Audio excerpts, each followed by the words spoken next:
The Honorable Tony Daunt, Executive Director of the Michigan Freedom Fund, member of the Board of State Canvassers. When the restaurants were closed, did you think of driving into Ohio to have dinner? I did, yeah. I thought about going to Ohio or Indiana, or maybe getting a little wild and just heading down to Florida and staying there for a couple of weeks. Didn't really think about going to Mexico, but that as soon as I heard the first few bars of that lead-in, I knew where that was going. So, well, that's Tony Cuthbert in the orchestra there for you, with a little sardonic humor, a little direction of the content, and this is suddenly the story of the century, that Senator Ted Cruz decided to go with his family and daughters to Mexico. His own home, as I understand it, did not have power, so they said, well, why don't we go down there and warm up a little bit? And optically is a word used in politics that didn't fly so well, so he turned around and came back, and then the trouble started because he tried to sort of do a little fancy dance about it and say that, well, I was only going to fly them down and fly back, going to be a good dad. And then they found out, well, wait, your return ticket was really 4 days later, but you bumped it up to early. And then it was complicated a little, too, because he said, I can't return from Mexico without a COVID test, so I had to wait and get the test and go the next day. How does that all come out in the wash? It's such a perfect example of politicians and our supposed leaders in the elite, thinking in one way, thinking the rules and the regulations and the responsibilities don't necessarily apply to them. But at a more basic level, all of this, if he had just simply said, I made a foolish mistake. My daughters, they said, let's go somewhere warm. And I agreed to it, didn't think through the consequences and what was happening in my state.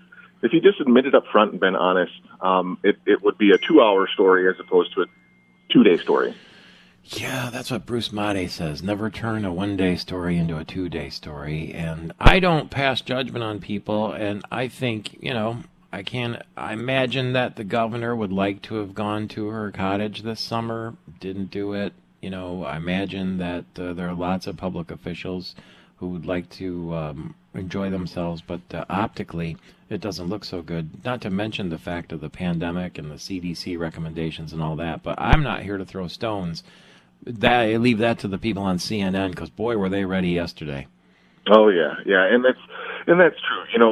Even folks who are elected officials and leaders of our institutions, they deserve time away. They deserve time with their family. They deserve to enjoy the things that their success has brought them. But, it's just, it need to be a little smarter with how you utilize it and not make jokes about, as the governor's husband did, about, getting to the front of the line to get my dock in. You just got to have that in the back of your head, that you're held to a higher standard for a reason. And we look to those folks for leadership and to, show us that what they're saying is important and serious itself. And when they behave in a fashion like this, it undermines that, and it just undermines our institutions and our leaders.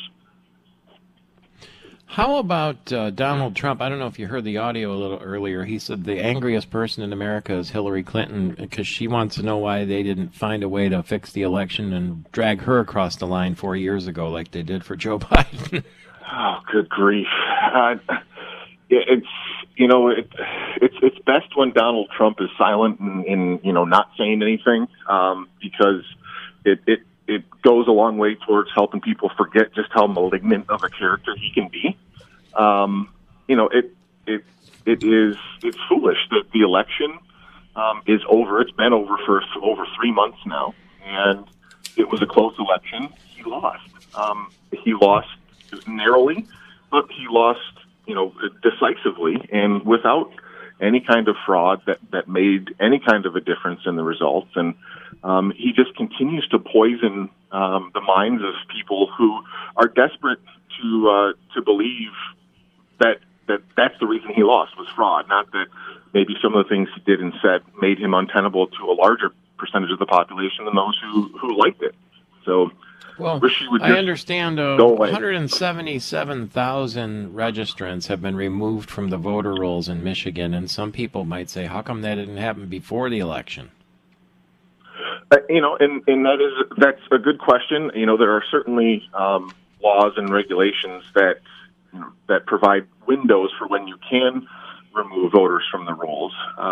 But the suit that led to this removal of these 177,000 voters, filed by myself as the plaintiff with my friends at a group called the Honest Elections Project, we filed that suit back in the early summer, I believe it was, and of course that was after the Secretary of State refused to take the letter we sent under advisement and work to remove these voters that, through the study of census rolls and registration rolls, was deemed to be impossibly high. For instance, Leelanau County, I believe it was, had a registration rate of like 106%. Well, obviously that's impossible to have more people, registered to vote somewhere than actually live there. And it's that type of refusal to engage in just normal, secure maintenance of our voter rolls that lead to people willing to believe such wild claims made by people like Donald Trump.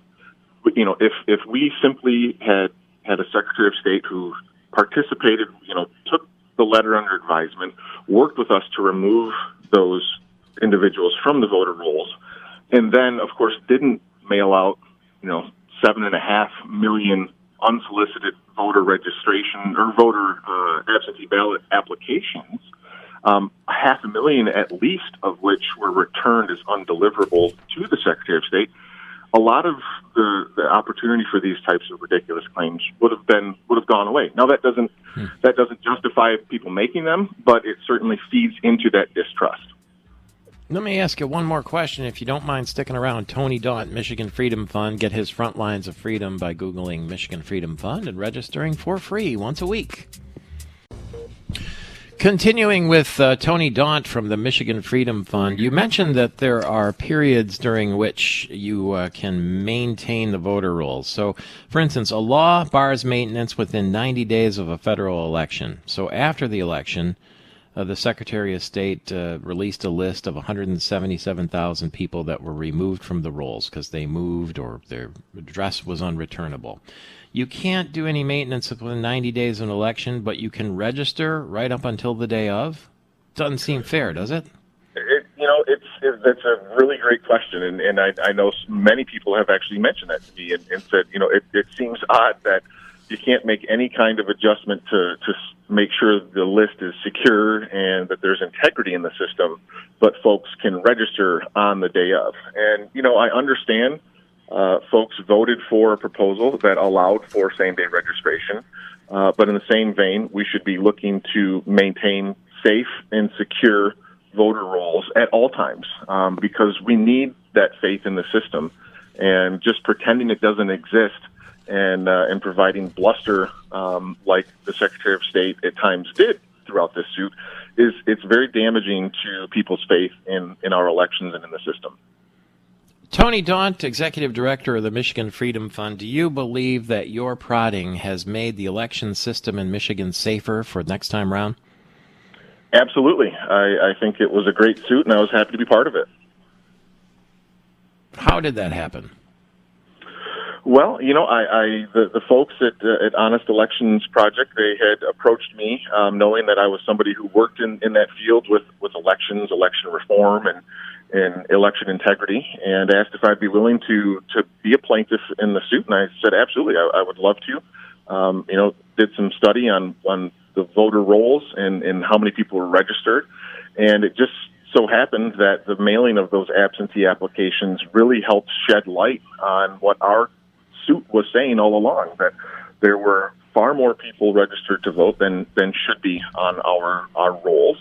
And I think the Secretary of State realized, especially after they lost their motion to dismiss and we headed to discovery, that, well, they better do something about this.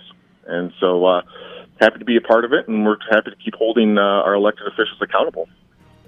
That's what the Michigan Freedom Fund does, among other things. Front Lines of Freedom is the weekly newsletter that comes out. Tony Daunt writes it and assembles it, and you can get it for free. Just Google up Michigan Freedom Fund, put your name on the list, and once a week it'll come right into your mailbox, and he'll be on your airwaves with me.